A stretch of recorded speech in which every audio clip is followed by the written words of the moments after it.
Okay, so we're live. Yay! Welcome, everyone watching, to episode 3 of Trylingual Talks. We're going to be doing a live Q&A, so feel free to ask us anything in the chat. We do have a list of frequently asked questions that we'll be working our way through, but obviously ask us anything and we will answer it. Yeah, we're then happy to share our thoughts, maybe our tips, our secrets, our little secrets with you. But so just feel free to drop a comment in the box section that you can find on your screen.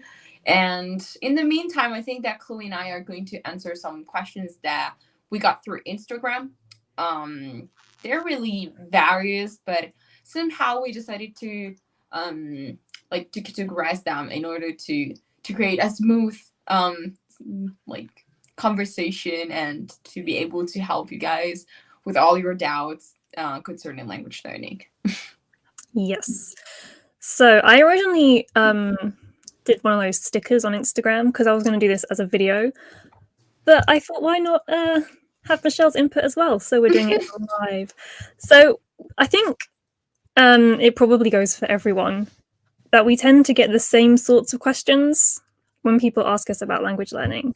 So yeah we've kind of taken the questions that were asked and not exactly simplified them, but a lot of them kind of answer the same sort of thing. So shall we begin? Should we start with the first one? So top of the list, I have a question about organizing notes. Ooh. How do you make notes? How do you organize your notes? What notes do you take? Let's talk language notes. Do you make notes? You do make notes, don't you? Yeah, I do. Yeah, okay. I do, because actually the majority of the books and resources that I have are online based, or maybe ebooks and stuff like that. So once I complete a certain resource, I usually delete them or archive them. And I actually really like having notebooks filled with, all the things that I think are necessary for language learning. And given the fact that I am a grammar junkie, I really like grammar, studying grammar, I usually take notes this way. So I have my resource, and currently I'm using the Shinkansen Master in 3 book for grammar. So I took that as a reference. And so the page is all about grammar structures there that fill into a certain category, like, for example, comparison, contrast, or maybe, I don't know, making relations between 2 different sentences. I don't know. I'm just coming up with some ideas right now. And so I put everything under the same category in order to see and understand the different grammar points that I can use to express a function. So that is what I always do. So categorize the different grammar patterns into different functions, and I write some sort of Italian translation, because I think that this way really clicks me, because I have to say that somehow there's some sort of logic between Italian and Japanese. I don't know why, but everything seems so clear to me when I have some sort of translation that can guide me. And of course, the verbs and the forms of the verbs that are needed and necessary for to build this grammar pattern and examples. I have to say that really the recently examples have been really, really useful, and I try to make my notes in Japanese as much as possible. I just include an Italian translation, basically an Italian equivalent, in order to let this grammar pattern click immediately in my mind. When it comes to vocabulary, I don't really take that many notes because I put them into flashcards, and then I just take notes maybe randomly when I encounter that, or maybe when I read it I just circle it because I recognized it or maybe not. So really minimal, and I don't even have a specific section for vocabulary in my notebook. And so yeah, definitely my notebooks are all about grammar. And right now I have a JLPT one that has the explanation for the grammar. Then there's a specific section for the answers to the different books that I'm using, because I recently completed the Somatome Kanji book for M3, and I basically do like a lot of Japanese stadigrams do. So I put all the like 1, 2, 3, 4, 5 for the questions, and then put my answer and then correct it and assign myself some sort of score out of, I don't know, 32 or maybe 20 questions, depending on the format of the specific exercises. And that has been really useful because I could track a little bit my improvement and see if there were some difficulties with some kanji. With kanji was not really that much of a problem. Now we're going to see with grammar, because I studied everything, but now I have to understand and notice if I can put everything into practice. But specifically for notes, yeah, I have to say that I'm pretty minimal with that. Chloe, what do you usually do with your notes? I was going to say, someone did ask me, you speaking about your vocabulary notes, made me remember, someone did ask me specifically, like, how I organize my vocabulary notebook. I don't have a vocabulary notebook. I'm the same. Like, I tend to use flashcards and things, like on Memrise. So I might make a list. Like, if I'm reading something and there's words I don't know, like, I'll pull those words out and I'll write them in a list, and then I will put that list into Memrise and then throw away the list. Yeah, basically. So I don't take notes for vocabulary, or like in the case of Japanese, kanji, because I tend to just learn that with vocabulary. So yeah, I don't in context same.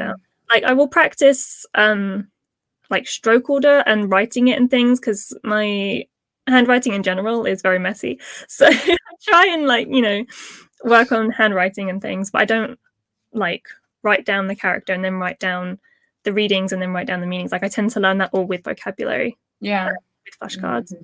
But yeah, with grammar, at the moment, I'm mainly making notes with the Quartet 1 textbook. So I finished going through that with my tutor, and now I'm kind of going through it again to review. So I will write the grammar point. I will write sort of not like super in, like, I don't copy everything from the textbook, but like I'll write the main points. And then if there's anything like from another resource that I think is important, I will make note of that as well. And then a lot of examples. I've been trying to include a lot of examples in my studies recently. So I write down the examples from the textbook and I like highlight the grammar, like where it's being used in the sentence and things. And then my tutor did like a load of PDFs and things for the lessons. So I write down like all of her examples. So I end up with like 10 or 12 like example sentences for each grammar point, and I'll like highlight it all. Because I'm trying, as I'm kind of getting to a high level, I'm trying to do more in context. I'm trying to study more, not so much study in Japanese, because a lot of the resources I'm using are still like primarily in English, but kind of getting into more of a Japanese language mindset, so I can kind of try and understand and process it more kind of in Japanese. I don't know if that makes any sense at all. Yeah, lots and lots of examples. Also, I do a lot of grammar flashcards as well. But then like flashcards is more just note cards. Yeah, I used to do them as well. Yeah, so yeah. Yeah, again, I'll have like the main grammar point and then like a brief sort of meaning, what it's used for, and then like a couple of example sentences. So that's more sort of for review. Yeah, other than that, I don't like for like N3 study and stuff, I haven't been making a lot of notes because again, I'm trying to do that mainly as review. So I just like write in the book and stuff, or like highlight things in the book and like annotate the sentences and things in the book. So it's mainly just quartet that I'm actually making notes for at the moment. Yeah. Oh, for Spanish, my Spanish notes, hot mess. There's no rhyme or reason to my Spanish notes. It's literally like, because it's sort of an all-in-one. I've like got notes and practice things in there. So like I'll write the book I'm using. It's not like very explanation heavy, so I'll write like the brief explanations they give. I'm also not very far, so like it's not gotten very difficult yet. And then like I'll write the vocab list and then like write each word out 3-4 times. Okay. There's a lot of verb tables in there already. I know. Yeah. I love reference things. I try and make a lot of sort of reference summary sheets. So I don't make a lot of like long form notes. Yeah, sort of flashcards, note cards, and summary sheets. So, I'm trying to make summary sheets as well for Japanese. And I'm trying to basically categorize everything like not the somatome, but the Shinkansen does. But with all the grammar patterns that I learned so far, in order to understand also the ones that are like more colloquial and the ones that are more formal. So I think that creating my own personal dictionary of grammar notes is really good. That is something that I'm experimenting right now. I just started creating it a couple of days ago. And I would like to make something similar with vocab, because I noticed that even with flashcard, I can memorize them in short term, but in long term, I tend to forget a lot of words. And even if I encounter them in books or in my listening practices, I notice that sometimes I like the logical sense behind words. Like, for example, for connectors, I always forget them, their meaning or their how I can use them. So I would like to make something similar that I'm starting doing with grammar. So some sort of dictionary, but based on functions, even with vocab, because I noticed that the struggle is really real. Yeah. I like those vocab books that are like arranged by topic. I think they're really helpful. Yeah. I don't think that for Japanese there's at least a good one that I found. I don't know.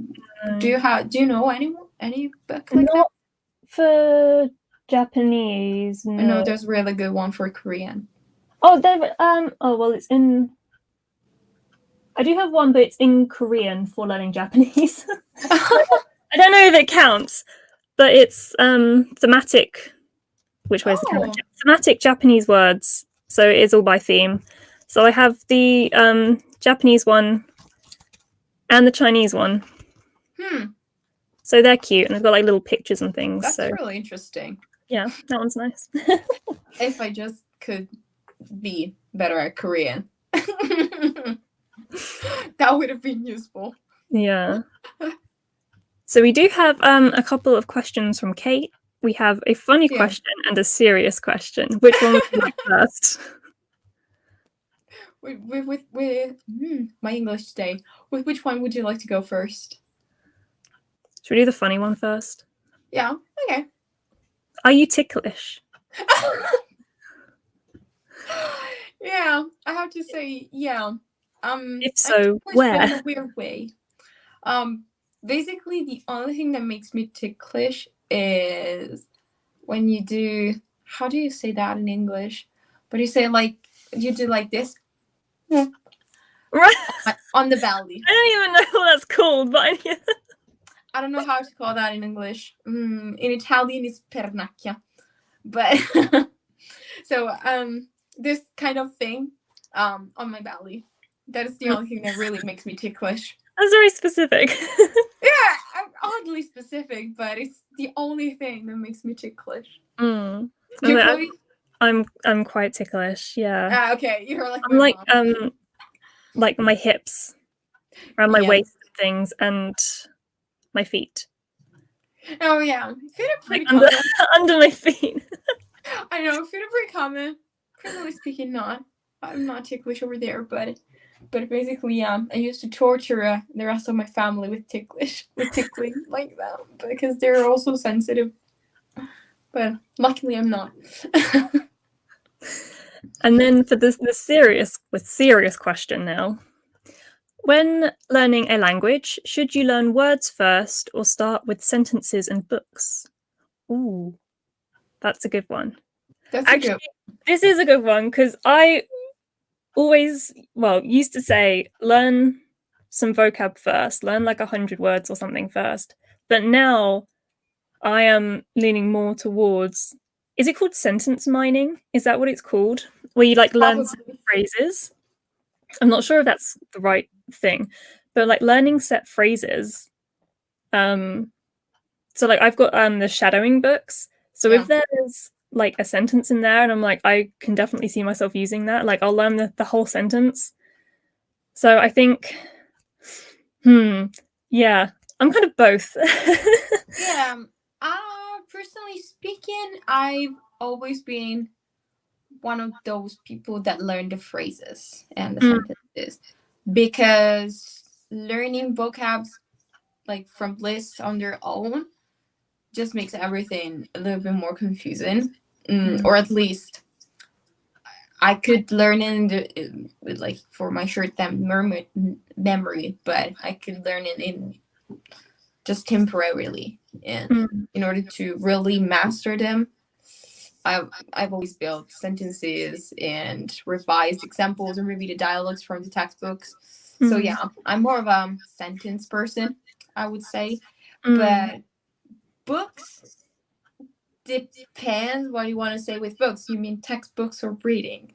Because I think that probably textbook is better because dialogues and example sentences in a textbook are already like tailored for the level that you're supposed to be learning, I think. I think as well, like with sentences versus vocab, I think you do need both because, for example, say like you're just starting to learn Japanese and you want to say like, where is the toilet, or like, where is the shop or the train station or whatever. Learning the set phrase like, where is the, like, you don't have to worry about things like question word. Like, you don't worry about learning like every question word. Like, you just need to know where. And things like the question particle and things like that, you don't need to worry so much about understanding everything about the sentence. But then learning like oh my god, like place words, like location words and things like that. So then you can kind of like fill in the gaps. Exactly. So Yeah. you know how to ask the question and you know the words you need for like places in town. So then you can kind of like mix and match. Mm-hmm. Does that make sense? Yeah. Perfectly. Also, because I think it's what I used to do back in the days when I started learning English. I learned the sentence, which was like a pattern, and then a list of words that could go into that gap. So thematically speaking, they were all fitting under the same category, and just had to adapt and pick the right one for the specific pattern. So yeah, I think that's probably the best combo. Just combining every. At the end of the day, with language learning, you have to combine everything to make it work and adjust it based on your preferences. Maybe you're someone that learns more in context more than from lists, but maybe there are people that are more comfortable with lists instead of having everything in context. But I think that at the end of the day, we all need everything. You just need to basically tailor the language learning experience to your needs and your preferences. Yeah, exactly. And there is another question from Kate. I don't think I understand your first question. How many girls will you give? Yeah. I don't know what you mean by that. But what is your country? I can answer. I'm from England. And I'm from Italy. So yeah. Yeah, if you want to specify your first question, then we'll answer that. But for the time being, shall we do another frequently asked question from the list, the big old list? Yeah, sure. Well, even your list is good. Why did you start learning languages? Either a specific language or languages in general? Well, for me, it was compulsory started learning languages when I was 6, because given the fact that I'm Italian, for us studying English is compulsory from 1st grade. So I was basically obliged. It was mandatory to do that. But then when I got into middle school, I had this wonderful professor that was my English teacher, and she was not understood by my friends and my colleagues, but she wanted to basically make us understand that languages are not a subject per se, but they can be an open door to cultures, to people. They can be a mean of communication, as they are. Languages are a mean of communication, and they can open several words connected to different people, different realities. And I basically embraced her own vision, made it mine, and that's why I started learning languages with passion. Given the fact that I'm from Western side of part of Europe, and being part of the European Union, for us it's compulsory to study at least 2 languages when we're at school, 2 foreign languages, because of course we have to study Italian. The second one is English, and then you can choose. But I also went to a school in which I could study 3 languages at the same time, and I found myself in high school learning English, Spanish, and German at the same time. And it was really good because it really helped me to be open, to have an open mindset. So that's why I started literally learning languages, in order to meet new people, meet new cultures, and get to know the history of other countries. And specifically speaking to Japanese and Korean, which are my focus languages at the moment. Korean, my dear, has been neglected because I have to focus on Japanese. But I really got interested in Japanese and Japan in general, because I've always been interested in history, and I have just my grandma that was born on 1945, and she told me a little bit of the war, what her parents told her. And when I was young, after hearing her stories, I decided to rent a book at my local library, and watch some photos of the war. And that's when I encountered a tori for the first time. So like the door to Japanese shrines, to Shintoist shrines. And I was really, really impressed by that single tori. I think it was Nagasaki or maybe Hiroshima. I don't remember specifically, but it was a very, very significant picture. And I said, wow, this is really different from what I'm used to. Because of course, living in Italy, for us, admiring churches and admiring arts, you can do that basically just around the corner of your house, basically. And we're so used to that. But that was really a different style. And it got me. It really clicked with me. And I said, I want to learn more about this country. So even though I was 6 years old, I started to get information about Japan. And then I noticed with years later that the majority of my cartoons, the cartoons that I basically grew up with, were from Japan. Then I started looking for, okay, how do they sound natively? And YouTube was basically just born, so there weren't that many videos or information out there, especially for someone who was just learning English. So I found everything in Italian, everything was not correct. So really weird times. And that's hearing the Japanese pronunciation, that's when I fell in love with the language. Then came anime, then came music and stuff like that. And same goes for Korean, because I then decided to enroll at university, and I did 2 exams about the history of Japan. And I always noticed that Korea somehow was always like some sort of colony of Japan, and was always like trapped between the 2 major powers of China and Japan. And I was like, it's like they're full of culture, but no one actually gets interest in Korea. And this was just right before the Hallyu, the explosion of Hallyu in Europe and the US and the rest of the world.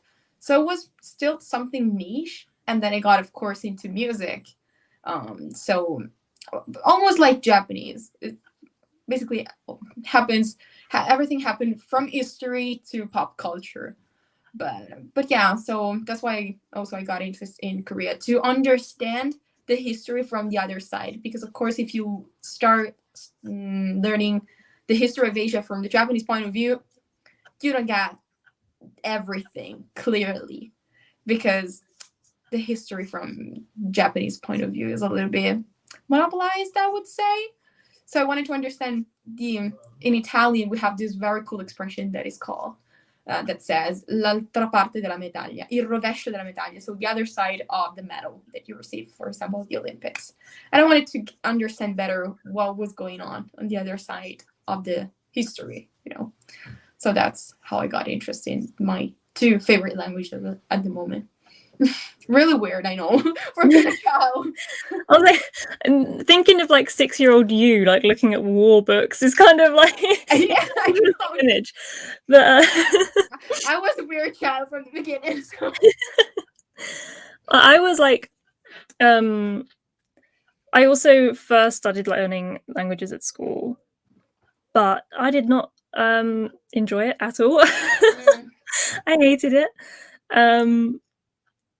Yeah, I did French for like 5 years. I actually took it for as a GCSE subject, so like I sat exams in it and stuff at the end of secondary school, and I did not enjoy it. I felt no connection to it.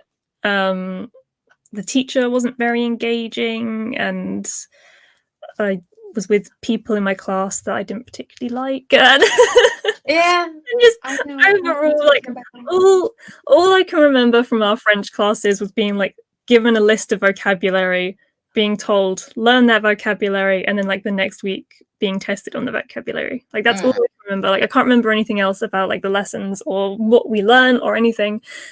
And then it wasn't until I was at college and my friend, this is so cliche, my friend introduced me to anime.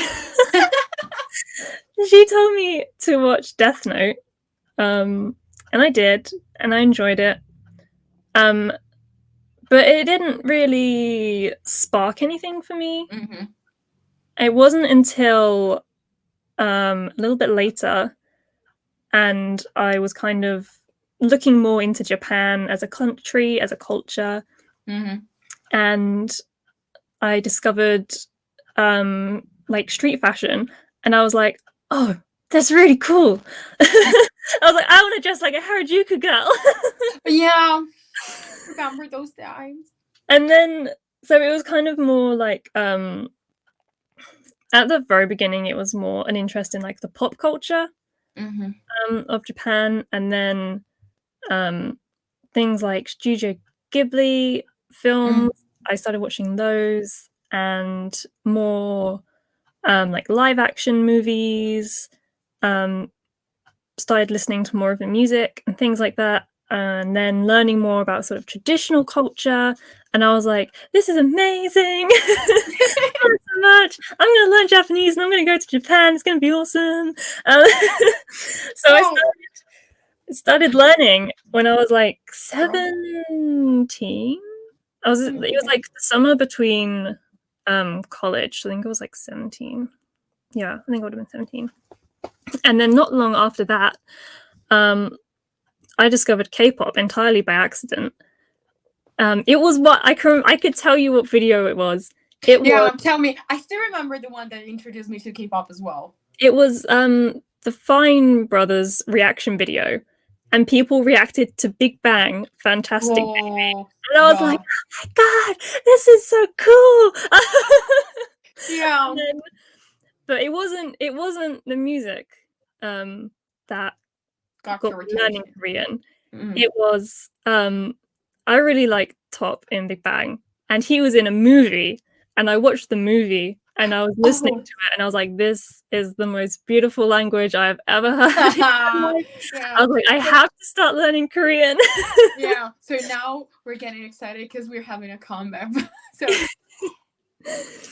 So that was like 6 months after I started learning Japanese or something, and I was like, oh my god, it's fine. I can learn really, both. really close. Yeah. No. For me, Korean arrived a little bit later, but I got into K-pop earlier.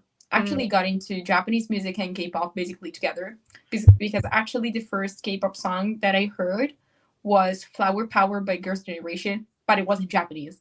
That is in Japanese. So yeah, and then I was like, why are there two versions of, like, for example, G and O? I noticed that there were two versions, and I'm like, oh, this one's Japanese and this one's Korean. Now I understand difference. That how clever. I can remember at college during our lunch breaks, I would like show my friends K-pop music videos. We'd like sit around the table at lunch, and I'd be like, "Oh my god, I found this new group. You gotta listen to their music." We're still doing that with my Japanese class. We're a bunch of girls that, of course, we are both into Japanese stuff and listen to K-pop, and we still send each other memes or songs, and now we're just, wow. We're basically waiting for Big Bang's comeback next week, and we're like, it's going to be right after Japanese class, so yeah, we're gonna listen together. Like really old dudes. But yeah, I noticed how things changed when we started, because there was almost nothing.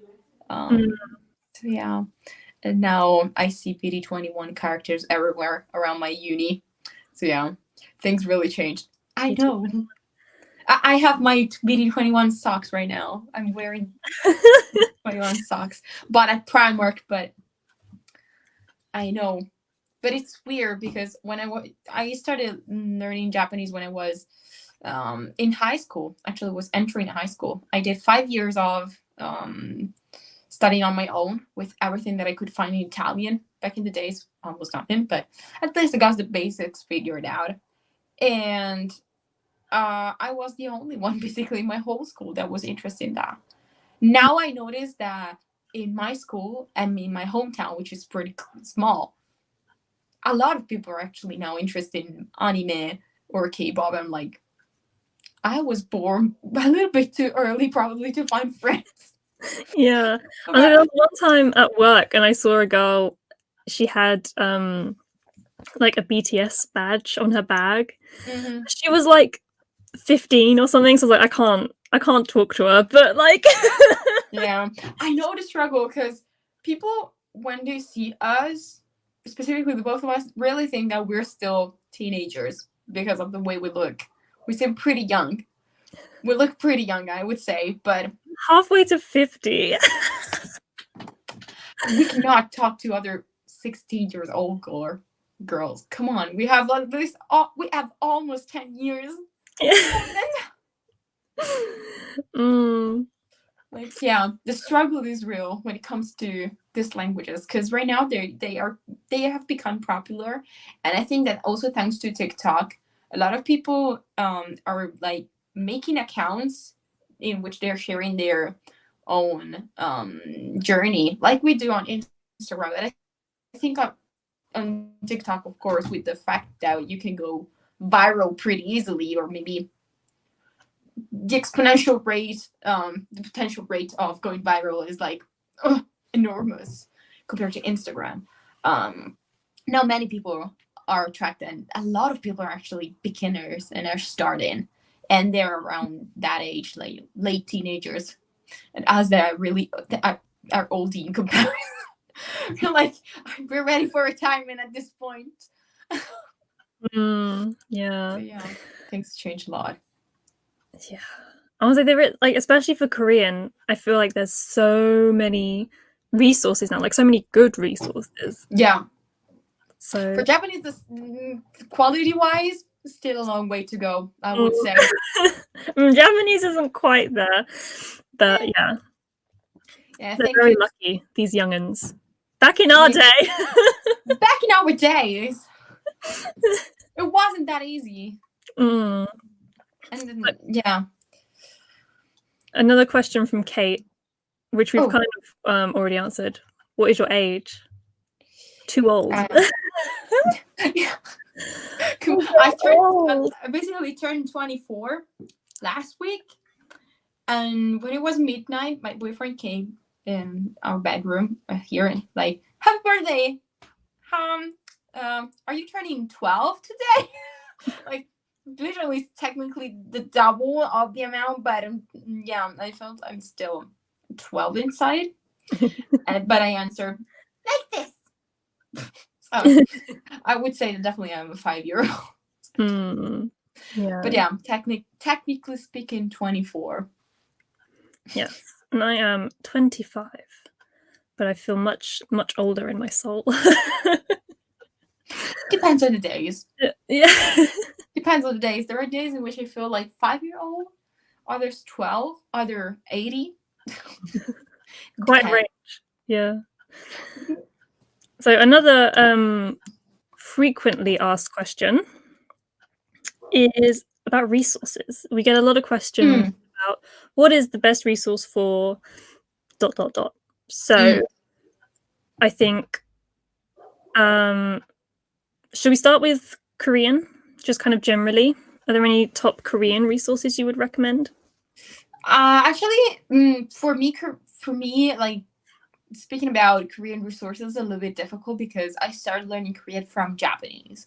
So I technically use the majority of these resources that I used to use, because at the moment it's on a break, are in Japanese. And if you feel confident with your Japanese skills, you need just an N3, to be honest, to use this book perfectly. And it's called Dekiru Kankokugo. It's pretty good. Also because there's like the direct translation like of grammar points, and luckily Japanese and Korean grammar are pretty similar as well. And otherwise, for other resources that I use, well, not that many, but I think Talk to Me in Korean is pretty good if you want to start and understand if Korean is something that can work for you. And their lessons are pretty bite-sized, so you don't have to spend that much time on that. So yeah, I think that Talk to Me in Korean is pretty good for beginners, because you have to understand how the language works, and they have lots of guided resources for beginners, especially for beginners, I would say. Yeah, at the moment, most of my Korean resources, they're either in Japanese or in Korean. But that's not to say I haven't used a whole lot up until I think generally university textbooks tend to be quite well put together. Some of them aren't so good for self-study, but I think most of the big ones you will find like reviews of and flip-throughs of on YouTube. So if there's one in particular you're looking at, I would suggest finding a video that someone's done about it, so you can kind of see inside and get an idea of like how you can use it and things like that. Because I know books like Iwa is quite good. I used those in the beginning because you can get the study guide as well, which kind of explains things more and breaks things down, so you can kind of understand it on your own. I don't think actually I've used any other like university textbooks, but yeah, I also like Vitamin Korean series, at least the first two. I'm on number 3 now, and it's all in Korean, so it's kind of stepped up quite a lot. So I'm struggling with book 3, but books 1 and 2 for beginners, I think definitely worth checking out. And I do have a book. It's in Japanese, but there is an English version. I think the English title It's either Fun and Fast Korean or Fast and Fun Korean. I can never remember which way around it goes. Yeah. Okay. That's quite nice. It's quite easy to follow, like the way it's broken down and laid out. And I quite like Tuttle for like the beginning stages. I feel like their resources are very kind of easy to digest. So I still have their essential Korean grammar and vocabulary books. I think they're very helpful. What else do I have? I think those are kind of the main ones, I guess, for Korean. So also general Japanese resource recommendations. Oh, for that there are many, I would say, because it's the language that we tackle the most, I would say. For beginners, if you are a textbook junkie, like we are, I can definitely recommend, from my point of view, Mina no Nihongo, especially if you're a non-native English speaker, because there's a study guide, like in Iwa books, that has been translated to very many different languages, and there was one available for Italian as well. We use that at university. We stick to these two books, the whole series of Mina no Nihongo, and I have to say that my basics are pretty good, and the explanations are on point, I would say. While for native English speakers, I would say that probably Genki is good, because it has been created by the Japan Times. They're the editor of Genki, and I think also an intermediate approach to Japanese, which is the intermediate level, and that is pretty good for a native English speaker. Things are explained pretty well. I know I wanted to have a comparison, so I picked through Genki really quick, and I would say for people who speak English pretty well, it's good. Otherwise, if you don't feel that much comfortable with English, you can just use Mina no Nihongo, because the basics are the same. So the contents, the syllabus of these books are the same. So just pick the one that catches your attention, and if you don't feel confident with English, try Mina no Nihongo. Or many others. There are many others in my mind right now, but I don't know if maybe we can also explore intermediate resources. I don't know. I think yeah, go for intermediate resources. Intermediate level. I actually never use that many textbooks because I use a very awful one at university, so my intermediate skills are not the best, I would say. But definitely the main two books are an integrated approach to intermediate Japanese and Tobira. There's also Quartet, and you, Chloe, are an expert of Quartet textbook, so you definitely give us an insight about that. And I started using Tobira, and it's pretty good, but the jump from the beginner level to Tobira is a little bit tough. So you have to keep in mind that textbook is a little bit tough. But I have to say that aside from textbooks, lately there have been lots of different resources online created by native Japanese speakers, and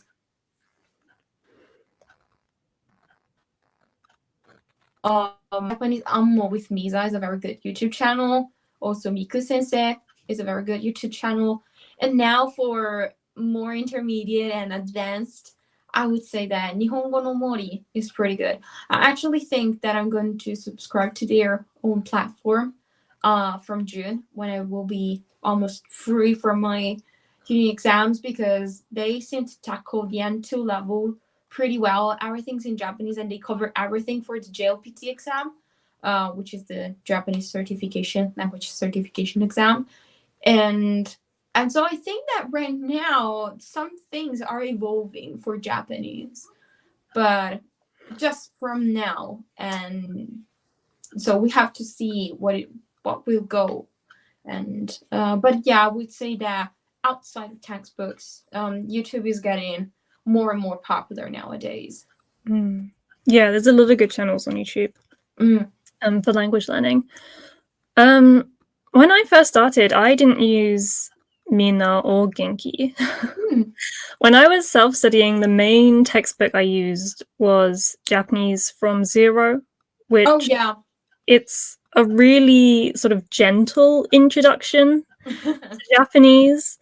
Like, it takes several lessons before you finish learning hiragana, and then they don't teach you katakana until like the next textbook. So it's really slow and gentle. So I think not just even learning Japanese, but if you're kind of new to learning languages in general, I feel like that would be a good one. And then at university, we used a series called 90 Days of Japanese Language, I think it is. Never heard that one. There's 3 books. So each book is like 30 days. I personally think it's too much. Like, what would be one day, I think, is too much to actually study in one day for most people. But yeah, so there's like the main textbook, and then is it called, I think it's called like the grammar notes, which like explains things more. So I actually think that's a good series, but it is quite a steep learning curve. Like, it kind of jumps straight in. It doesn't teach you kana or anything like that. It is mainly grammar, and it gives you like vocab lists and things. But I quite enjoyed that series. And then what else for beginning? I'm trying to remember what else I used when I self-studied, but I can't remember. Well, for my self-study time, everything was in Italian, so I cannot really recommend that much. But I wanted to make a post about that. My experience to as a self-learner in early 2010s in Italian. So really tough situation. But there were some good resources, even for the real basics. I kind of I don't know if there's any sort of new Japanese beginner books. I feel like I'm out of the loop. Like, as far as I'm aware, like, there's not any other big ones. No, I don't think so. I think probably the only other one that was added recently was the Somatume N5 book, but that's specifically tailored for the JLPT. But outside of that one, I don't think there are really that very good resources for new resources for beginners, I would say. But I think it's also Japanese mindset. If something worked, it sticks like this. Nothing needs to be changed because it worked in the past. Yeah. I noticed that. But the intermediate integrated approach is, I think it's still a good textbook. I know a lot of people have kind of discarded it for quartet, but I would still vouch for integrated approach. And then quartet is quite good. The only thing with quartet is that, because obviously it focuses on the 4 areas of Japanese language, so there are quite intensive writing and speaking sections, which might be hard to do on your own. I mean, obviously the speaking one, but also the writing one, because if you want to get corrections and things like that, you'd need someone to do that for you. And then, quick look at the shelf. Yeah, then the JLPT books, mainly, I guess, which is another question I get a lot. Resource recommendations for the JLPT, like, specifically. Yeah. So, I didn't study for the N5 exam. I went straight to N4, but I think most series now, other than Shinkansen, I think they cover all the levels. I think Shinkansen starts at N4. Yeah, Shinkansen starts at N4 now. But yeah, that's a good series. Somata is a good series. The Try books Yeah. are a good series. I also have, I think it's literally There's just also Speedmaster, but it's not really that popular compared to the other ones. which one? Speedmaster. Ah, Speedmaster. Yeah, I've not used those. What I'm thinking of doing is with when I study for N2 is like trying all new like textbooks. But I'm not there yet. I'm not done with N3 yet. But well, even for N3 right now, given the fact that I have never studied actually for JLPT, I noticed that, for example, I have some preferences for some books. Like, for example, kanji speaking, I prefer somatome. Vocab speaking, I tend to be pretty independent. There's a very good book that is from the Somatome series, which is the Hajimete Nihongo, like the series for the first books, the first words for that level. Let me check real quick. I have actually these are the Speedmaster, the little vocab ones. But I tend to mainly just use the memorize. Exactly. That was my point. Someone has all of these on Memrise already, so I've just been using that course. So, but the film, so you can like. I have this book actually. Yeah. Which is the Hajimete Nihongo no Ryuku Shiken, the Tango, so for vocab, which is 2000 essential vocabulary for JLPT N3. But I got it with the ebook because I actually was more interested in creating my own flashcard set, Japanese Italian, because I prefer using Italian in order to not like to have a very good translation and understand the nuance of the specific vocabulary perfectly. So that's why I prefer creating my own deck, Japanese to Italian. And I'm also really picky because on Memrise, there are no good decks for how I study, because on one side I put the word in kanji, then the other side I put both hiragana, so the furigana, in order to read that, and the Italian translation with some synonyms if they're needed. So I'm really picky with that, and that's why I decided to buy the ebook and then play around with flashcards and creating them. Then for grammar, I have a really strong preference for Shinkansen Master. It's a little bit tougher compared to Somatome. The level is a little bit tougher in my opinion with the Shinkansen, because I tried the Somatome before, but I really like how it's structured, and there are so many exercises, and it revives everything slowly, so you don't lose track of everything. And Try series is good for me for revision. So after I study with Shinkansen, I start with Try in order to keep all the grammar and, generally speaking, also the vocab and the kanji reviewed, along with the book that you have in your hand. That one, this one, the Shin Nihongo 500 Mon. They're very good for the part of language. I really like drill books. I have another one. Me too. Let me grab it. It's the same concept. It goes through it's the one that you suggested me way many years ago about N4. That one's pretty good as well. Yeah, drilling books and exercises are amazing.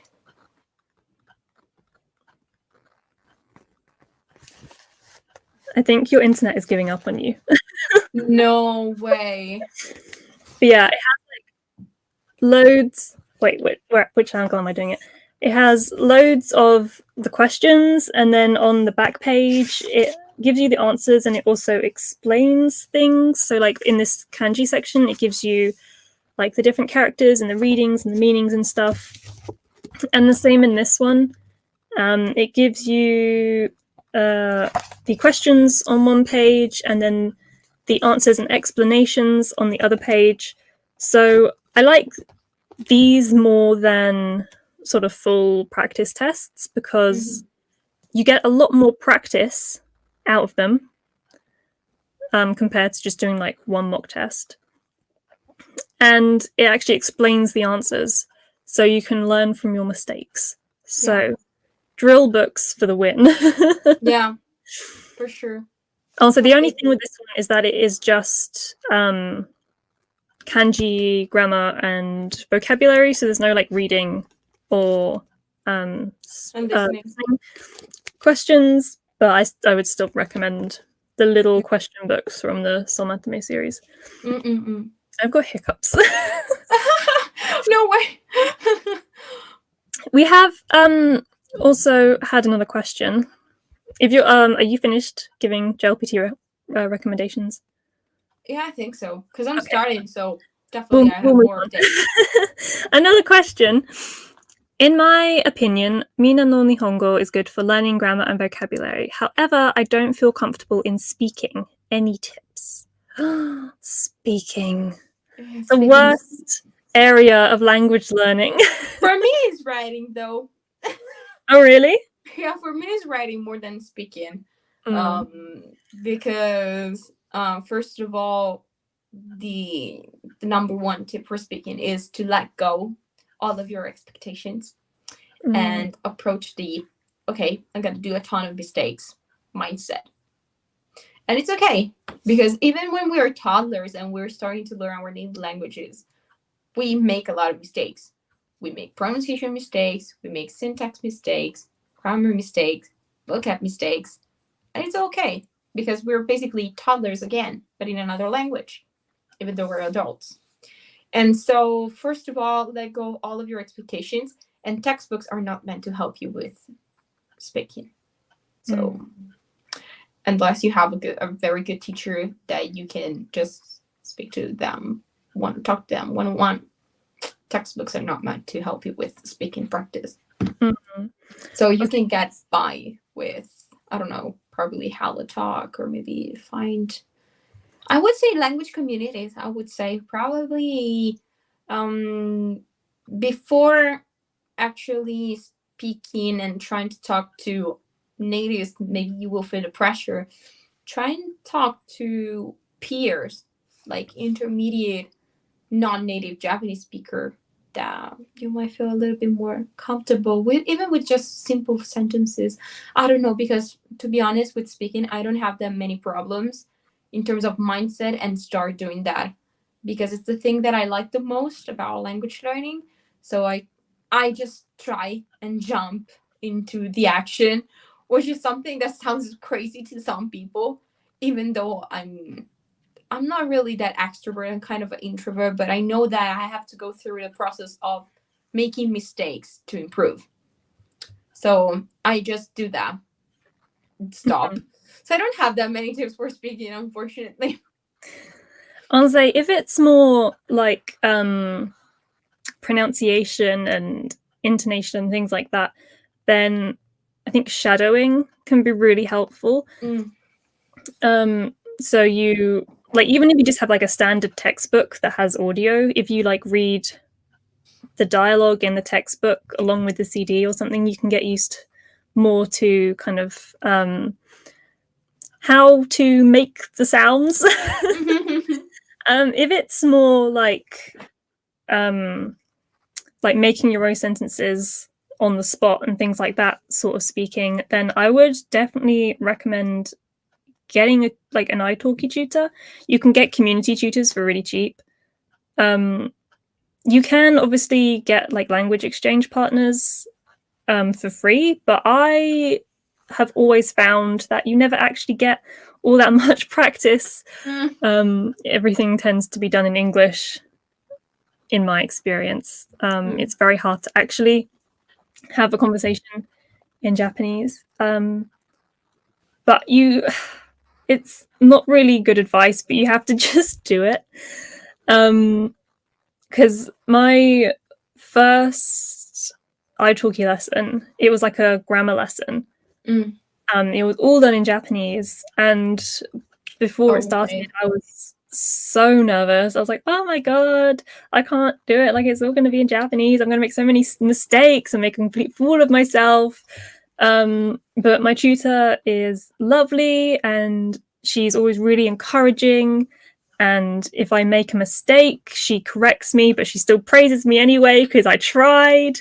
And you just gradually get used to it. And now I have like 2 conversation lessons a week, where we just speak in Japanese, and it's like, obviously I still trip up with putting sentences together, but it's a lot easier once you just get some practice. It does all come down to practice, and you have to sort of push yourself out of your comfort zone, because I'm very sort of introverted and I don't like talking to people in like any language. So doing it in a foreign language is like, what? But you do just have to sort of push yourself to do it, because it is those things you just have to kind of suck it up a little bit. Yeah, it's part of the learning process. So it's just a matter of getting the mindset now that we're adults and we think that we have to do everything perfect from the beginning. So it's really letting go. It's all about letting go of all of your expectations with that. I would definitely recommend looking on italki, because if you're paying them however much to speak to you in Japanese, like they have to. It's not going to be like 10 minutes in Japanese and then 50 minutes in English or whatever. Like, they're going to speak to you in Japanese. They will, well, some tutors might not correct your mistakes, but they usually say, like, either on their profile or like in the lesson type, whether or not they will correct you. So I book lessons with corrections. So yeah, italki tutors.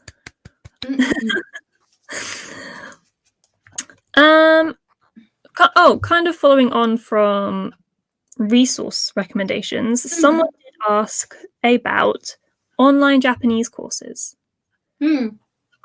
So I have several. I don't know if you have any recommendations. Actually, the only one that I took and thought was really good, even though I took only the intermediate level, actually the upper intermediate level, is the Japanese in 12 course.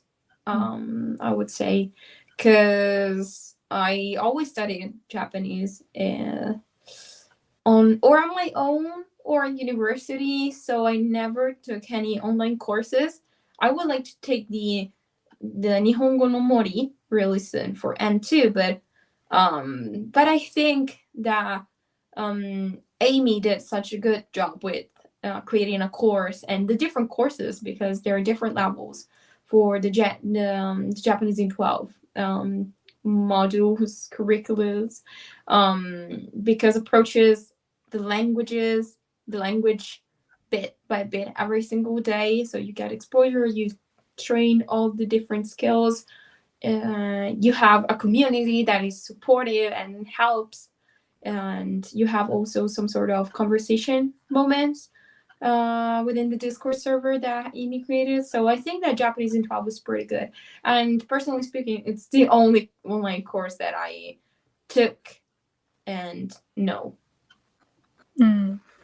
Yeah, no, that was one that I was gonna suggest. I feel like that's probably the most beginner friendly as well, because it does break everything down into small, like, manageable chunks. It's the same sort of as I was saying with the Japanese and Zero textbooks. I feel like it's a nice, easy introduction, and yeah, it guides you, because I think each level is meant to correspond to a JLPT level. Yeah, kind of. So you can start from like the very beginning, and you learn kana, and you start to learn. Do you start to learn kanji in the first level? I don't know. I'm sure you must do. I haven't taken the first level, but I'm sure there must be kanji in the first level. I think so. Probably like the one for sun, ima, home. Yeah. I don't know. Just coming up with some ideas, but I think so. Yeah. I feel like that's the most sort of easily digestible as well. Like, it's not boring, for lack of a better word. Like some courses, like I've also done the Attain, I think it's Attain on Udemy. They have like JLPT courses, and when they're on, you can get them on sale for like £10 each. So if you can get them on sale, I'd recommend it, but I wouldn't recommend paying the full price for them, because it is literally like a woman and she's wearing a suit and she's in front of a whiteboard and she just points and talks at you and you're kind of like, that's it. So yeah, it is good. I will sometimes put that on like in the background or something. Like podcast going on. Yeah, it's not all that engaging. So yeah, Japanese in 12, the Udemy JLPT, I think it's Attain, I think that's the company that does them. And then it's not exactly a course, but Tokini Andy on YouTube has lessons for, there's 2 Genki books, isn't there? I've never heard of it. So I don't He has lessons for the Genki books, and he started doing lessons for the quartet books. I think he's on the 2nd quartet book now. So even if you don't have those textbooks, you can still follow along with the videos and things. So they're really good.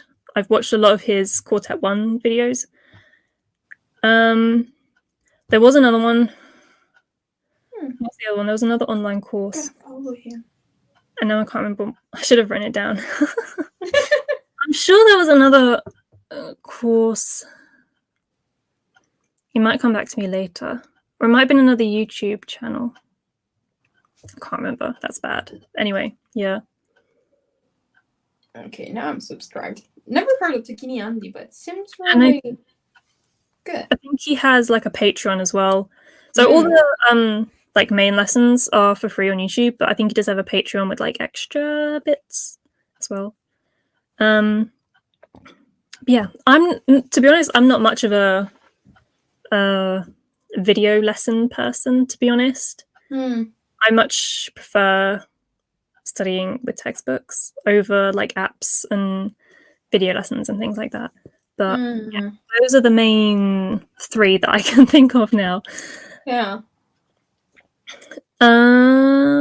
So should we answer another frequently asked question? Yeah, shall we answer the last one? What do you think? The last one? Yeah, we already went over an hour. Oh, so there's like 5 questions left. Wow! God, we're so talkative. I'm too talkative, definitely. Well, we can kind of merge 2 into one. So kind of, there was a question about sort of time management and procrastination and motivation and that kind of stuff. So if we try and keep it brief, we could try and answer that one. Well, time management. For me, right now, what is working is having some sort of general goal that I would like to reach and try to break it down as much as I can and try to do bits, even just a little bit, even 15, 20 minutes every single day.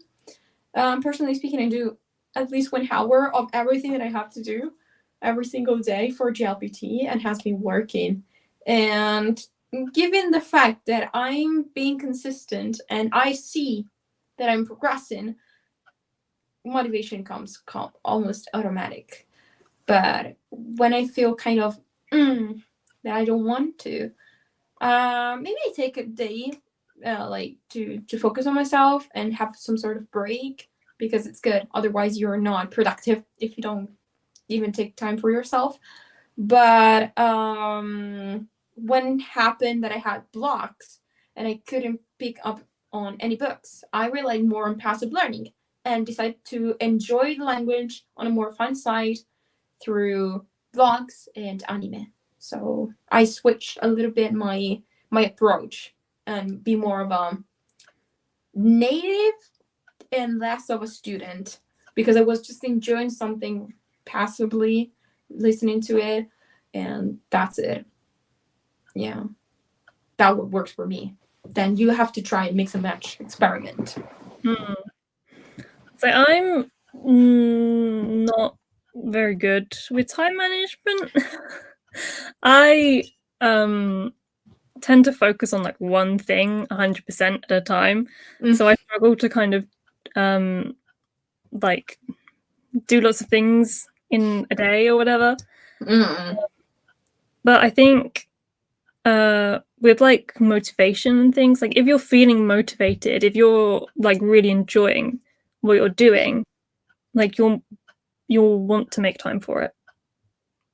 Yeah, it comes natural. And the same with procrastination. Like if you want to study, if you want to learn a language, you probably won't procrastinate as much. At least in my experience, like I procrastinate things I don't want to do, not the things I do want to do. So it is all kind of linked. But I think if you find something, whether it's like a resource or a method or something that you really enjoy using, it will make everything else kind of fall into place. So that was quick. That was a quick answer. Now I've got to keep going. So you had a question about learning minority languages. Yeah. Right? I've not studied any minority languages. Me neither. So I don't think we're really qualified to answer that question. But I did ask about starting to learn, so I guess we could kind of talk about starting to learn a language. Yeah, well, it's like I would definitely approach some sort of a textbook and as a guidance, because especially for minority languages, maybe there are some books in English, maybe they're not the best, but at least they can be some sort of start. And then I would definitely recommend try and check out on italki, because on italki you can find even minority languages or languages that are less popular. So yeah, probably there are a lot of languages on italki.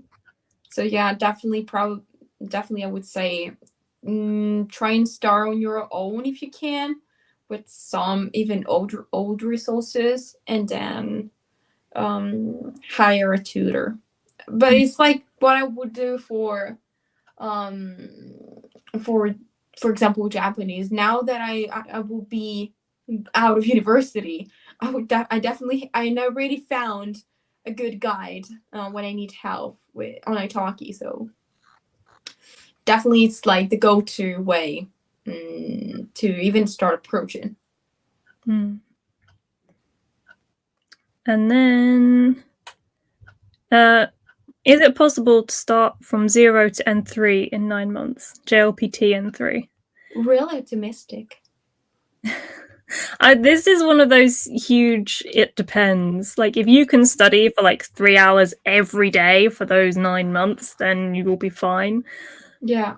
If you've got other commitments, like if you work 9 to 5, Monday to Friday, and you can study like half an hour on weekdays or something, or like a couple of hours on the weekends, then it's probably not going to happen. Yeah, you would have to put in a lot of time, because with the JLPT as well, like I feel like sometimes with proficiency tests and things, people forget that a lot of it is exam skills. It's not just language knowledge. So you'll have to practice like getting the timings right and things like that. And especially if you're not taking N5 and N4, then you'll have to do like a lot of practice to kind of get used to the exam and how much time you'll have for each section and things like that. So, I mean, is, I would say it is possible, but it's going to take a lot of time, like each day, and a lot of discipline. Yeah. For that, discipline. If you need that kind of extra motivation and understand how you can have a really immersing and almost total experience with Japanese, I didn't know Yume is the account that you have to follow, because Ali basically started 3 years ago Japanese and now studying for N1.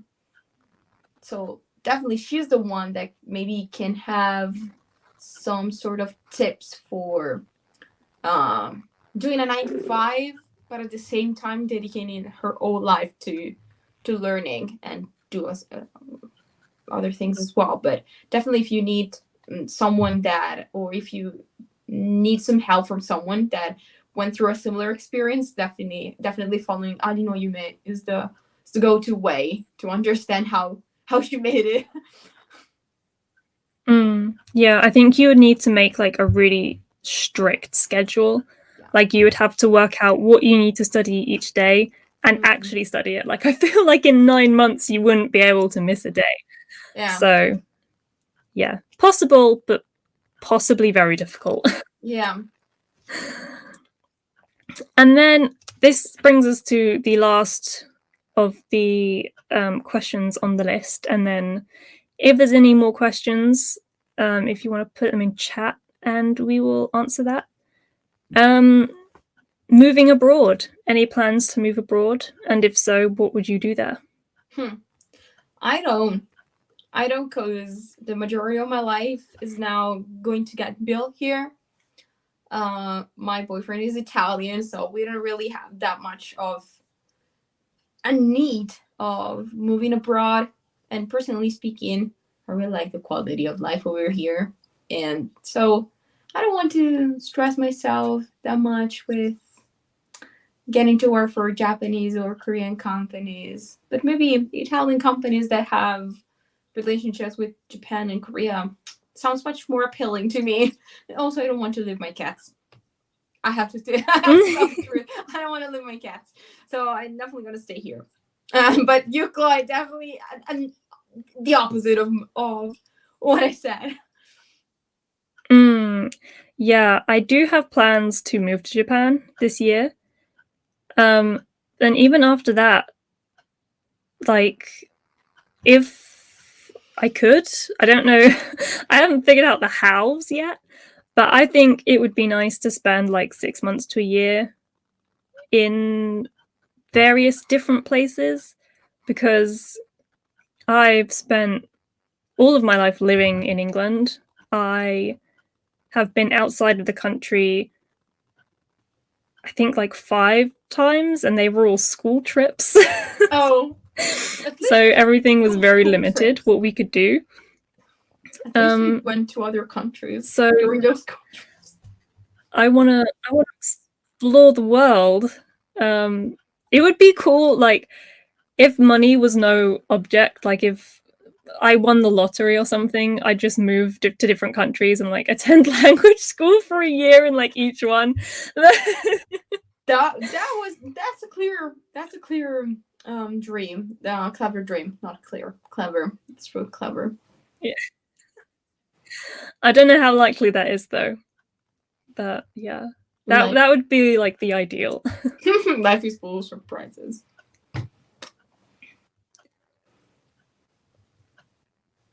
So